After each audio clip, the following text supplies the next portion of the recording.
जो हम लोगों की सीरीज चल रही है फिजिक्स की, तो उसमें मैंने आप लोगों से बोला था कि वेक्टर को मैं फिर से पढ़ाऊंगा। और एक तरीके से मान लीजिए कि इसके लेक्चर जो भी हमने अपलोड किए हैं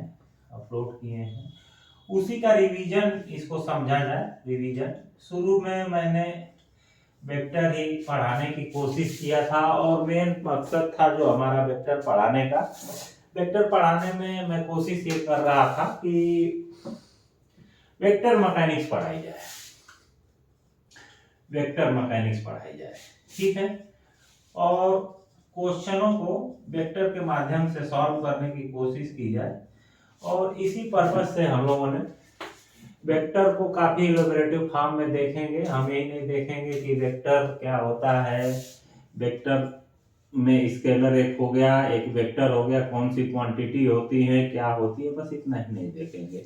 बहुत कुछ देखेंगे, इसमें पोजीशन वेक्टर देखेंगे, इसमें क्वेश्चनों को सॉल्व करने की कोशिश करेंगे। मेन मकसद इसमें ये है वेक्टर में कि वेक्टर से जो भी क्वेश्चन आते हैं मेनली वो आते हैं हमारे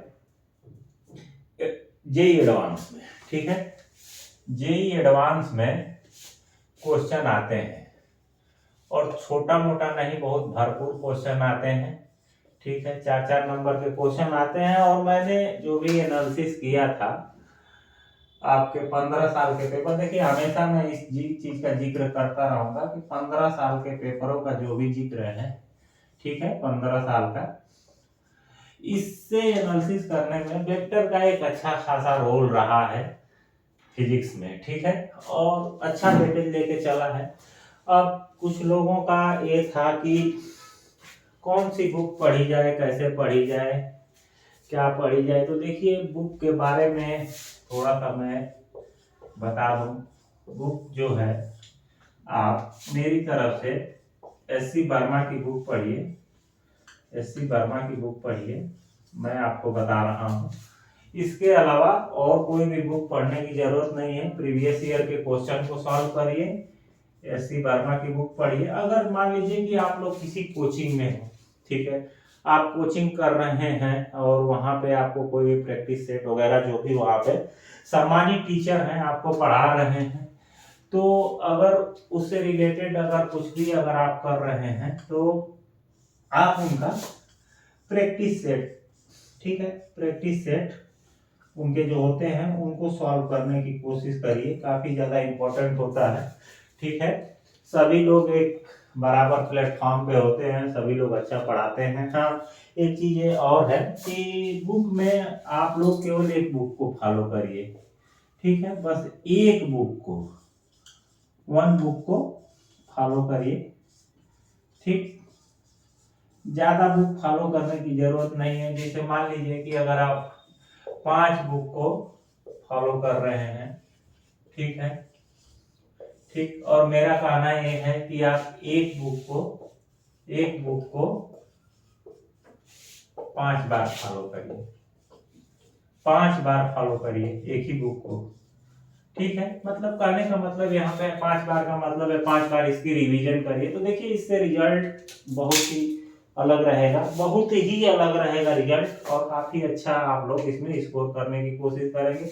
दूसरी बात इसमें ये है कि जो ये बुक है ना, ये बुक को मैंने जो भी पेपरों के एनालिसिस किया है और इस बुक को पढ़ा है, देखिए कोई भी टीचर बिना पढ़े पढ़ा नहीं सकता है, ठीक है। बहुत ब्रिलियंट होंगे और बहुत सालों से जो पढ़ा रहे होंगे उन्हीं को पढ़ने की जरूरत नहीं पड़ रही, नहीं तो सबको पढ़ना पड़ता है। और इस बुक को जब मैंने पढ़ा था और आपके प्रीवियस ईयर के क्वेश्चनों को जब सॉल्व किया था, ठीक है, ये बुक आज ही की तो लिखी नहीं गई है, पहली बात। मगर ये प्रीवियस ईयर के क्वेश्चन आपके 2021 में ही आए हुए हैं, ठीक है, 2020 में ही आए हुए हैं, 2019 में ही आए हुए हैं। मगर बुक बहुत बहुत पहले लिखी गई होगी, मुझे आइडिया ईयर का याद नहीं, मगर वह बहुत पहले लिखी गई होगी। मुझे लग रहा है कि ये 2000 में ही लिखी गई होगी। देखिए मतलब एक एस्टिमेटेड बता रहा हूँ, कोई जरूरी नहीं। तो देखिए 20 साल बाद भी इस बुक को मैं पढ़ रहा था तो इससे घूम फिर के इसके क्वेश्चन इसमें आ रहे हैं, ठीक है, आ नहीं रहे, आ ही रहे हैं, ठीक है। तो ये बुक सबसे अच्छी मुझे लगती है, और मैं भी अपने तैयारी के दिनों में इसी बुक को पढ़ा था। और मैं आप लोगों को एक सबमिशन दूंगा, सजेशन नहीं दे सकता क्योंकि सजेशन हर चीज के लिए सही नहीं, तो मगर इसमें एक सबमिशन मैं करूंगा कि इस बुक को भी एक बार आप लोग फॉलो करिए। अदरवाइज अगर आप लोग किसी भी कोचिंग से जुड़े हों, ठीक है, किसी भी कोचिंग क्लास या स्कूल वगैरह से जुड़े हैं, तो अगर वो लोग जो सजेस्ट करते हैं आपको पढ़ने के लिए, उसी चीज को आप लोगों को पढ़ना चाहिए, ठीक है। तो ये चीजें रही हमारा जो बुक डिस्कशन था। अब देखिए, जैसे वेक्टर के मैंने पहले ही बताया था कि वेक्टर को पढ़ाने का जो मेन मकसद जो है, हमारा मेन मकसद ये है कि फिजिक्स को थोड़ा सा आसान बनाना। और मैंने देखा है कुछ सालों में, ठीक है, वेक्टर से रिलेटेड बहुत सारे क्वेश्चन पूछ रहे हैं। जैसे एक 2016 में एक क्वेश्चन आया हुआ था, उस क्वेश्चन में मूवमेंट हो रहा था, मूवमेंट था, ठीक है, रिलेटिव मूवमेंट था, कुछ ऐसे दे रखा था। एक डिस्क थी जो ओमेगा से घूम रही थी, और इसमें एक ये था डीप रो थी, ठीक है। डीप रो का मतलब यहाँ पे खाली जगह था, और इसमें एक ब्लॉक था, ये घूम रहा था, ठीक है। अब इसकी जो वेलोसिटी थी इधर दे रखी थी, जो भी था इस पे एक एक्सप्रेशन बना रहा था कि ये चीजें हैं, ये हैं, और ऐसे ऐसे कुछ मतलब दे रखा था। मतलब मोस्टली जो वेक्टर का इसमें पूरा यूज करने की वो कोशिश कर रहा था, और वो जानना चाह रहा था कि क्या डायरेक्शन है, कैसे है। तो ऐसे क्वेश्चन है, जैसे अब कुछ क्वेश्चन जैसे मान लीजिए कि उसमें वेक्टर को पोजीशन फॉर्म में दे देता है, फोर्स को दे देता है, टार्क वगैरह निकालने की बात करने लगता है, जैसे टार्क है तो अब इस फॉर्म में दे दिया। आधे लोग आधे लोग इसको समझेंगे कि मल्टीप्लिकेशन है, ठीक है, मगर यहाँ पे क्रॉस प्रोडक्ट के बारे में बता रहा है, ठीक है। अब इसमें मान लीजिए कि ये दे दिया R1I plus R2J plus R3K, ठीक है। फोर्स के बारे में दे दिया कि F1I plus F2K F2J plus F3K। तो अगर आप लोगों को, जैसे मैं नहीं कह रहा हूं, मगर अगर इस लेक्चर को आप लोग देखे रहे होंगे तो जरूर ऐसे क्वेश्चनों को सॉल्व करने की चेष्टा रखेंगे। और मैं आप लोगों को बता रहा हूं कि फिजिक्स ऐसी शानदार विषय है, फिजिक्स ऐसा शानदार विषय है कि इतना शानदार विषय हमें नहीं लगता कि कोई मतलब कैरियर ओरिएंटेड होगा। देखिए, फिजिक्स एक बहुत कैरियर ओरिएंटेड सब्जेक्ट है, ठीक है। कैरियर ओरिएंटेड कहने का मतलब है कि जब फिजिक्स अपने को एक्सपेंड करता है ना, अपने को एक्सपेंड करता है, तो इधर से एक मैकेनिकल इंजीनियर निकालता है, ठीक है, मैकेनिकल इंजीनियर निकालेगा, यहाँ से इलेक्ट्रिकल इंजीनियर निकालेगा, ठीक है, इलेक्ट्रिकल इंजीनियर निकालेगा, ठीक, यहाँ से इलेक्ट्रॉनिक्स इंजीनियर निकालता है, ठीक है, सिविल इंजीनियर निकालता है, ठीक है। तो देखिए, जो इंजीनियरिंग की कोर सब्जेक्टें होती हैं ना, यही चारों कोर सब्जेक्ट मानी गई है, ठीक है। यही चारों जो हैं ये कोर सब्जेक्ट मानी जाती हैं। जैसे मान लीजिए कि अभी तो बहुत आप लोग बच्चे हैं और इस चीज को डिस्कशन नहीं करना चाहिए मुझे। जैसे देखिए, जब आप लोग इन इन सब्जेक्टों को 4 साल में, जब आप लोग बीटेक जो है, बीटेक जो जिसके लिए आप लोग तैयारी कर रहे हैं, आईआईटीएन बन के जब निकलेंगे, आईआईटीएन बन के निकलेंगे, तो मान लीजिए कि सब्जेक्ट से निकले, इससे निकले, इससे निकले, या फिर इससे निकले, ठीक है। और एक सबसे ब्रांड जो है हमारा कंप्यूटर साइंस, कंप्यूटर साइंस, ठीक है, कंप्यूटर साइंस ये एक ब्रांड मानी जाती है क्योंकि बहुत अच्छा पैकेज होता है, इस पे बहुत सारी चीजें रहती हैं, ठीक है। तो देखिए, जब हम बात कर रहे हैं जो कोर सब्जेक्टों के बारे में, तो ये सब फिजिक्स के बच्चे हैं, ठीक है। फिजिक्स आपको कहीं से ना कहीं से, मैकेनिकल तो पूरी फिजिक्स पर ही चलती है, ठीक है। उसके बाद इलेक्ट्रिकल भी पूरी फिजिक्स पे चलती है, ठीक है। इलेक्ट्रॉनिक्स भी आपकी फिजिक्स में चलती है, जिसमें आप लोग पीएन जंक्शन डायोड वगैरह चीजें देखते हैं। सिविल इंजीनियरिंग भी आपका स्ट्रक्चर वगैरह स्टैटिक कंडीशन में कुछ मटेरियल और एग्रीकल्चर का पार्ट होता है, कुछ इन्वायरमेंट का पार्ट होता है जो यहाँ पे पढ़ाया नहीं जाता है फिजिक्स में, ठीक है, वो सब चीजें अलग है। 4 साल बाद अगर आप देखिए ये जो सब्जेक्ट होते हैं ना, इनको कोर सब्जेक्ट कहा जाता है, कोर इंजीनियरिंग इनको कहा जाता है, कोर इंजीनियरिंग। कोर इंजीनियरिंग कहने का मतलब है, अब इसका जो कोर इंजीनियरिंग जो नाम दिया गया है वो यूपीएससी ने दिया है, और यूपीएससी जब जो है एक एग्जाम कराती है, इंजीनियरिंग सर्विसेज एग्जाम, ठीक है, इंजीनियरिंग सर्विसेज एग्जाम जब वो कराती है तो उसमें इन्हीं चारों सब्जेक्टों से जो बीटेक किए रहते हैं तो वो लोग इसमें पार्टिसिपेट करते हैं। तो ये सब चीजें हो गई, तो वही मैं कह रहा हूँ कि अगर जिससे फिजिक्स से जिसकी दिल लगी हो गई उसको इंजीनियरिंग करने में कोई समस्या नहीं आने वाली है, ठीक है। फिजिक्स एक ऐसा सब्जेक्ट है, अगर इससे कोई दिल लगी कर लेगा तो उसका भविष्य बहुत अच्छा होने वाला है, देखिए, ठीक है। फिजिक्स सबको अच्छी लगनी चाहिए। अब फिजिक्स में अच्छी क्या लगनी चाहिए, सबसे बड़ी बात है फिजिक्स को जानने से पहले कोई भी चीजें हो रही हैं, मान लीजिए कि ये मोशन हो रहा है इस बॉडी की, ठीक, बॉडी का मोशन हो रहा है। अब जब बॉडी का मोशन हो रहा है तो इसमें फिजिक्स कहता है किसका मोशन हो रहा है, बॉडी का मोशन हो रहा है, ठीक है। अब इसमें एनालिसिस का पार्ट हो गया कि मोशन की वेलोसिटी कितनी हो गई, ठीक है, ठीक है, इस मोशन में क्या एक्सेलरेशन भी है, आखिर ये मोशन हो क्यों रहा है, क्या कारण है, कोई फोर्स लग रहा है, कोई इसमें अंदर से इंटरनल, जैसे मान लीजिए कि कोई इंजन लगा है, देखिए जैसे गाड़ियां होती हैं, ठीक है, इसको मान लीजिए कि गाड़ी ही है, तो इस गाड़ी का जब भी मूवमेंट होगा तो इस मूवमेंट के नीचे मान लीजिए इसमें इंजन लगा होगा, जो आईसी इंजन कहते हैं, इंटरनल कंबशन इंजन होता है। तो ये सब चीजें तो कारण अगर कोई जान गया तो फिजिक्स को जान गया, ठीक है, कारण क्या है, और कारण को अगर कोई जान गया तो इंजीनियर है, ठीक है, इंजीनियर कारण को जानता है, ठीक है। आपको इंजीनियरिंग की एक बात बता रहा हूं मैं, एक छोटी सी बात है। ये इंडस्ट्री में काम हो रहा था, ठीक है, तो उसमें जैसे प्लेट बनती है, इंडस्ट्री में स्टील की प्लेट बन रही थी, ठीक है, तो ऐसी चद्दरें बन रही थी मोटी मोटी, ठीक है, ऐसे इसे, तो कुछ समय बाद जो हुआ कि ये प्लेटों में जो अनइवेननेस आने लगी, मतलब ऐसे टेढ़ी टेढ़ी प्लेटें आने लगी, ठीक है, कहीं मतलब मान लीजिए कि ऐसे होने लगी, ठीक है, ऐसे होने लगी, मतलब पूरा प्रोडक्शन खराब हो रहा था, ठीक है, प्रोडक्शन पूरा खराब हो रहा था। तो प्रोडक्शन जब खराब होने लगा तो सभी इंजीनियरों ने कोशिश किया कि आखिर प्रोडक्शन क्यों खराब हो रहा है, इसको जानने की कोशिश की उन्होंने। तो जब जानने की कोशिश की तो उनको समझ में नहीं आया कि प्रोडक्शन क्यों खराब हो रहा है। फिर ठीक है, कंपनी जो है ये सीट ऐसे ही निकलने लगी, ठीक है, टेढ़ी अनइवेननेस सीट निकलने लगी, कर्व टाइप की होने लगा, ठीक है, ठीक। अब क्या हुआ, मशीन का लेवल था, अब एक इंजीनियर आए साहब, इंजीनियर साहब आए, अब काफी अच्छे इंजीनियर थे, तो उन्होंने पता भी लगाया, ठीक है, तो एक्चुअली वो फिजिक्स के बहुत अच्छे जानकार थे और उन्होंने शुरू से ही चेष्टा की थी कि क्या कारण था।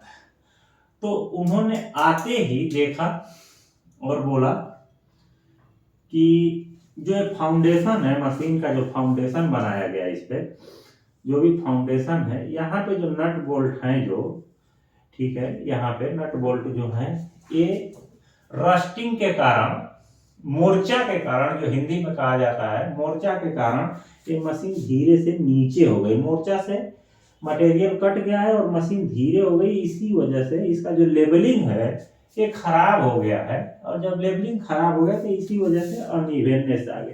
तो देखिए इंजीनियर की हमेशा एक चीज रहती है कि कोई भी चीजें हो रही है तो क्यों हो रही हैं, काहे हो रही हैं, कहाँ से हो रही है, क्या कारण है, ये सब जानना जरूरी है, ठीक है। अब ये चीजें हमें समझ में आने लगी, ठीक है। अब आते हैं हम अपने मूल सब्जेक्ट पे, जिसको हम लोग आज शुरू करने की कोशिश में लगे पड़े हैं, ठीक है। क्या है, वेक्टर, ठीक है। देखिए फिजिक्स की क्वांटिटी को दो क्वांटिटीज को, देखिए कुछ स्पेलिंग मिस्टेक होगी मुझसे, इंजीनियरों की स्पेलिंग बहुत ही खराब रहती है। 40% इनको 40% जो है इंग्लिश माफ रहती है इंग्लिश माफ रहती है, मतलब 40% तक, मतलब मैं थ्योरी बना रहा हूँ तो 40% जो है इनकी इंग्लिश को माफ कर दिया जाता है। ठीक है, सेंस निकल के आना चाहिए, सबसे बड़ी बात है सेंस। ठीक है, इंजीनियरों के लिए सबसे बड़ी बात जो होती है वो होती है सेंस, और सेंस का आना बहुत जरूरी होता है। तो देखिए जो हम लोग बात कर रहे हैं, तो फिजिक्स की क्वांटिटीज को हम 3 पार्ट में आइडेंटिफाई करते हैं। स्केलर क्वांटिटी, ठीक है, वेक्टर क्वांटिटी, ठीक है, और एक tensor quantity. Tensor quantity, tensor quantity, vector quantity और स्केलर क्वांटिटी। ठीक है, इन तीनों चीजों को हम लोग 3 चीजों में इसको कैटेगराइज करते हैं। ठीक है, फिजिक्स इसी तीनों चीजों में घूमती है। ठीक है, दुनिया जानती है स्केलर क्वांटिटी किसे कहते हैं। स्केलर क्वांटिटी, स्केलर क्वांटिटी किसे कहते हैं। ठीक है, तो स्केलर क्वांटिटी वो क्वांटिटी होती है जिसको जिसको डिनोट करने के लिए, आइडेंटिफाई करने के लिए या फिर जानने के लिए केवल मैग्नीट्यूड की जरूरत होती है। Only one magnitude. ठीक है, स्केलर क्वांटिटी वो होती हैं जिनको जानने के लिए, पहचानने के लिए, दोस्ती करने के लिए केवल हमें उनके मैग्नीट्यूड की जरूरत होती है। एग्जाम्पल के तौर पे आप लोग देख सकते हैं, कौन सी है, आपको टाइम हो गया, एग्जाम्पल ले लीजिए, टाइम, मास, ठीक है, mass, time, distance, length, length etcetera. ठीक है, तो आप लोग स्केलर क्वांटिटी को जान चुके हैं। ठीक है, अब लगे हाथ जो भी है, अब वेक्टर क्वांटिटी को भी जान लीजिए। ठीक, वेक्टर क्वांटिटी में एक चीज और जोड़ लीजिए इसमें। ठीक है, मान लीजिए वेक्टर क्वांटिटी क्या है, ये आप लोग यहाँ पे आ जाइए। तो देखिए ये स्केलर क्वांटिटी हो गई। ठीक, स्केलर क्वांटिटी हो गई। अब वेक्टर क्वांटिटी के बारे में जान लीजिए। तो वेक्टर क्वांटिटी क्या हो जाएगी, ठीक है, इसको पहचानने के लिए, जानने के लिए और सब चीजें करने के लिए मैग्नीट्यूड के साथ, मैग्नीट्यूड के साथ डायरेक्शन की भी जरूरत पड़ेगी, डायरेक्शन की भी जरूरत पड़ेगी। ठीक है, मैग्नीट्यूड के साथ डायरेक्शन की भी जरूरत पड़ेगी। ठीक है, तो ये चीजें हो गई। तो यहाँ पे ये चीज हो गई। ठीक है, कैसे, जैसे मान लीजिए कि इसमें एग्जांपल देख लीजिए, फोर्स हो गया। ठीक, दूसरा जो हो गया आपका वेलोसिटी हो गई,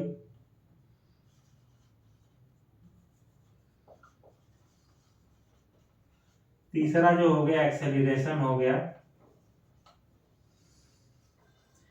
ठीक है, चौथा आपका डिस्प्लेसमेंट हो जाएगा। ठीक, ये चारों चीजें मान लीजिए, 4 के अलावा 1000 नीचे भी होंगी। ठीक है, 1000 नीचे होंगी, तो सबको लिखना यहाँ पॉसिबल नहीं है। इनको जब भी पहचानने के लिए ये कहा जाएगा कि एक फोर्स है 10 न्यूटन का। ठीक है, फोर्स की जो यूनिट होती है न्यूटन होती है। तो 10 न्यूटन का फोर्स लग रहा है ईस्ट डायरेक्शन में, 10 न्यूटन का फोर्स लग रहा है ईस्ट डायरेक्शन में। तो ये देखिए, मान लीजिए कि यहां से यहां तक एक फोर्स हो गया, तो ये इसका मैग्नीट्यूड है। ये जो 10 न्यूटन जो है मैग्नीट्यूड है। ठीक है, और ईस्ट जो ईस्ट है जो इसकी डायरेक्शन है, यानी कि फोर्स को पूरा डिफाइन करने के लिए ईस्ट डायरेक्शन का, ईस्ट जो है डायरेक्शन को बता रहा है और एक फोर्स है। ठीक है, इसको थोड़ा सा और इलेबोरेटिव फॉर्म में देखेंगे, और इलेबोरेटिव फॉर्म में देखेंगे तो आप लोग यहाँ पे देखेंगे कि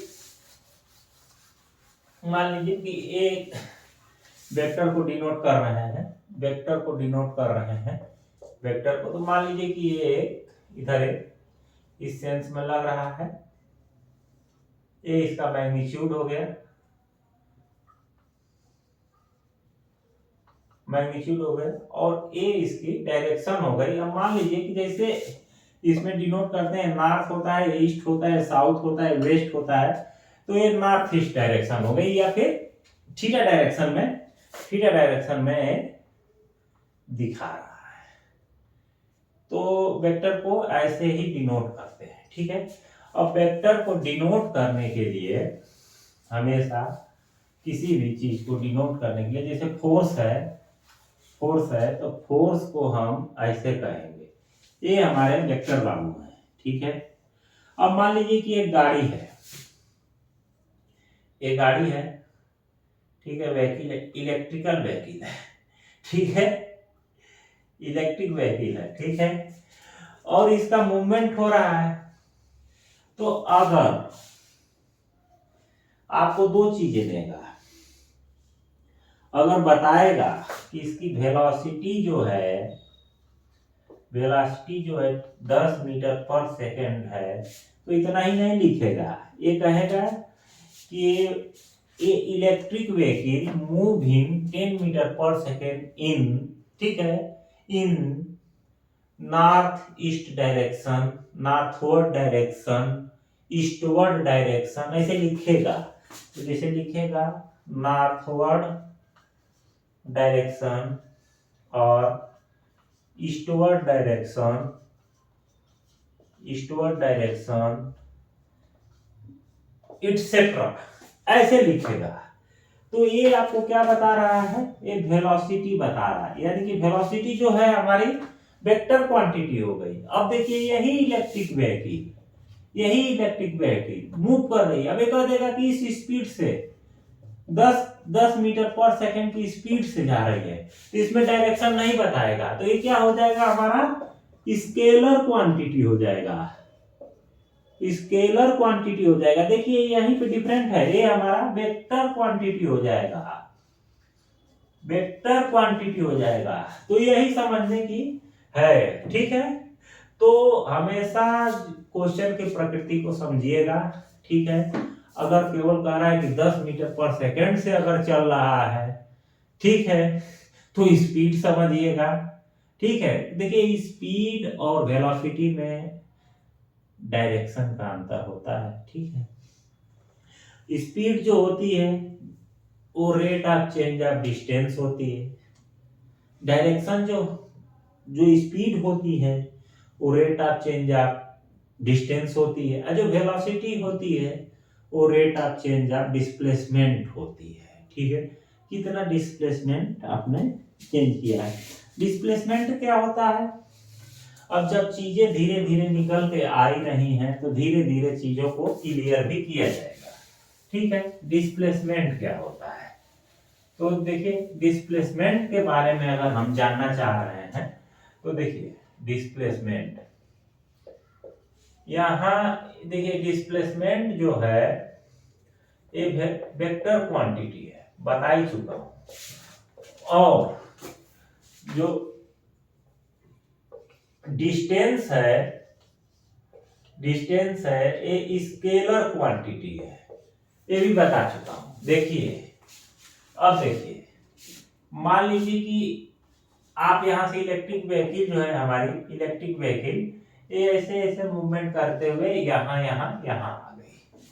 ठीक, ये डिस्टेंस ए पॉइंट से चली और बी पे पहुंची, तो इसका जो डिस्प्लेसमेंट होगा वो ये होगा, ये होगा ये डिस्प्लेसमेंट। ठीक है, ठीक है, फाइनल पॉइंट और इनिशियल पॉइंट के बीच का जो डिस्टेंस होगा वही हमारा डिस्प्लेसमेंट होगा। मगर और यही जब डिस्प्लेसमेंट यही डिस्प्लेसमेंट अपना रेट चेंज कर देगा, रेट को चेंज करेगा टाइम के साथ। टाइम के साथ रेट का मतलब होता है हमेशा कि टाइम के साथ कोई चीज चेंज हो रही हो, ठीक है। रेट का मतलब यही होता है कि टाइम के साथ कोई भी चीज चेंज हो रही हो। तो यहाँ डिस्प्लेसमेंट टाइम के साथ चेंज हो रहा है तो ये हो जाएगा वेलोसिटी, ठीक है। अगर वही चीज वहां पे चलिए आप लोग, अगर एक इलेक्ट्रिक व्हीकल है, यहाँ पे इलेक्ट्रिक व्हीकल, टाटा की इलेक्ट्रिक व्हीकल, ठीक है।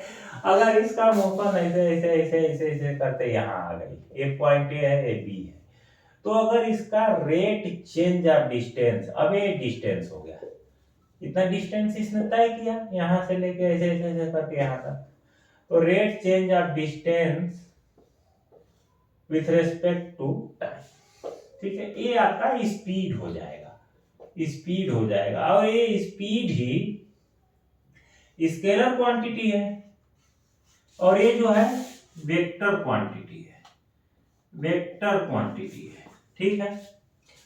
तो इतना चीजें तो किसी को दिक्कत नहीं होनी चाहिए, ठीक। अब थोड़ा सा और इसको हम सिंप्लीफाइड करते हैं, ठीक है, सिंप्लीफाइड करते हैं। जैसे अभी हम सोचेंगे कि आप लोगों को शुरू में ही लिखने में दिक्कत ना हो, तो ऐसी चीजें हम जनरेट करने की कोशिश करेंगे। तो देखिए जैसे ये हो गया कि वेलोसिटी जो है इसको ऐसे लिखेंगे, इसमें आर क्या है, डिस्प्लेसमेंट है, टाइम टी के साथ चेंज हो रहा है, ठीक है। अब देखिए यहाँ पे अगर ये डिस्प्लेसमेंट है तो वेक्टर क्वांटिटी है, ये वेलोसिटी है तो वेक्टर क्वांटिटी है, तो ऐसे हम लिखने की कोशिश करेंगे, ठीक है। अब देखिए दोनों चीजें, एक चीज और देखिए यहाँ पे कि ये क्या लग रहा है आपको, ये कह रहा है कि मैं एक फार्मूला हूं, मैं एक फार्मूला हूं जो वेलोसिटी और डिस्प्लेसमेंट और टाइम के टर्म में हूं, और मुझे डिस्प्लेसमेंट को टाइम के रेस्पेक्ट में डिफरेंशिएट कर दिया गया है, और जब मैं डिफरेंशिएट होता हूं तो मैं वेलोसिटी बन जाता हूं। यही है, यही कह रहा है ना कि एक डिस्प्लेसमेंट है, आर डिस्प्लेसमेंट है, टाइम है, टी टाइम है। अगर आर को, अगर डिस्प्लेसमेंट भैया को, अब ये कह रहा है कि डिफरेंशिएट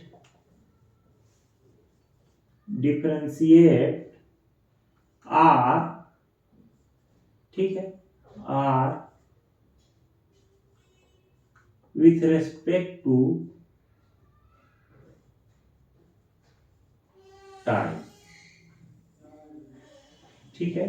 कह रहा है कि डिस्प्लेसमेंट आर को टाइम के रेस्पेक्ट में डिफरेंशिएट करिए। तो डिफरेंशिएट कैसे करते हैं, d r upon d t, और यही जो d r upon d t है वेलोसिटी आ गया। तो इसमें किसी को दिक्कत है तो बताए भाई, दिक्कत नहीं होनी चाहिए। मैं बहुत चीजें सोच रहा हूँ कि इधर ही कवर करने की कोशिश करूं। जब वेक्टर को हमने एक इंटीग्रेटेड फॉर्म में बताया है इंजीनियरिंग के लिए, तो हम इंटीग्रेटेड फॉर्म में पढ़ाएंगे भी। इंटीग्रेटेड फॉर्म में पढ़ाने का मतलब ये नहीं कि बढ़ा चढ़ा के पढ़ाना। इंटीग्रेटेड फॉर्म का मतलब मेरे हिसाब से, यहाँ पे मेरा कहने का मतलब ये है कि हम बहुत से चीजों को यहाँ पे कवर करने की कोशिश करेंगे, मतलब ढेर सारी चीजें यहीं पढ़ने की कोशिश करेंगे, और रिवीजन हमेशा चलता रहेगा। कभी कभी छोटी छोटी क्लासेस भी आ जाया करेंगी, और छोटी क्लासों से कोई भी टॉपिक उठा के कभी, देखिए उन टॉपिकों का सबसे बड़ा मेन मकसद ये रहेगा, हमारा मेन मकसद ये रहेगा कि जो मैं मान लीजिए कि फिजिक्स पढ़ रहा हूँ, ठीक है, मैं पढ़ता हूँ फिजिक्स को पढ़ रहा हूँ। अगर मान लीजिए कि हमको इस टॉपिक में, मान लीजिए कि जैसे टेंशन के सवाल जो सॉल्व करते हैं उसमें मुझे दिक्कत होने लगी, जबकि मैं एक रूटीन में टेंशन पढ़ा चुका हूँ। उसके बाद भी अगर मैं इसको पढ़ रहा हूँ, अगर मुझे क्वेश्चन में कुछ दिक्कत हो गई, कुछ मुझसे सॉल्व नहीं हो रहा है, तो मैं समझूंगा कि परेशानी मेरे पढ़ाने में है। और जब मेरे पढ़ाने में परेशानी है तो मेरे जो भी वीडियो वगैरह ये हैं, इनको देखने वाला बच्चा भी हमारी परेशानी में होगा, तो इसको फिर मैं रिवीजन कराने की कोशिश करूँगा। ठीक है, और रिवीजन कराऊंगा, और रिवीजन करा के इसको फिर से आगे की प्रक्रिया चलती रहेगी। तो रिवीजन होते रहेंगे, क्लास होते रहेंगे, आप लोग बस लेक्चर के ध्यान देते रहिए लेक्चर से। और हम आप लोगों को एश्योर कर रहे हैं, अब आप लोगों को एकदम एश्योर कर रहे हैं कि मार्च तक पूरा पढ़ा दूंगा। ठीक है, मार्च तक आपका जो एक जेई एडवांस में जो ये 19 और 18 क्वेश्चनों का जो भी कॉम्बिनेशन बनाया है दोनों पेपरों में, ठीक है, पेपर 1 पेपर 2, तो आप लोग मार्च तक मैं आप लोगों को एश्योर कर रहा हूँ, आप लोग कोई भी पेपर मिला लीजिएगा, अच्छा सा मुझे पढ़ लीजिए, एकदम अच्छा सा पढ़ लीजिए। अगर उसके बाद अगर आपको कुछ भी दिक्कत हो जाएगी पेपर सॉल्व करने में एडवांस, देखिए मेंस के पेपर मेरे पास नहीं मिल पाते हैं, मैंने बहुत ट्रेस करने की कोशिश किया था,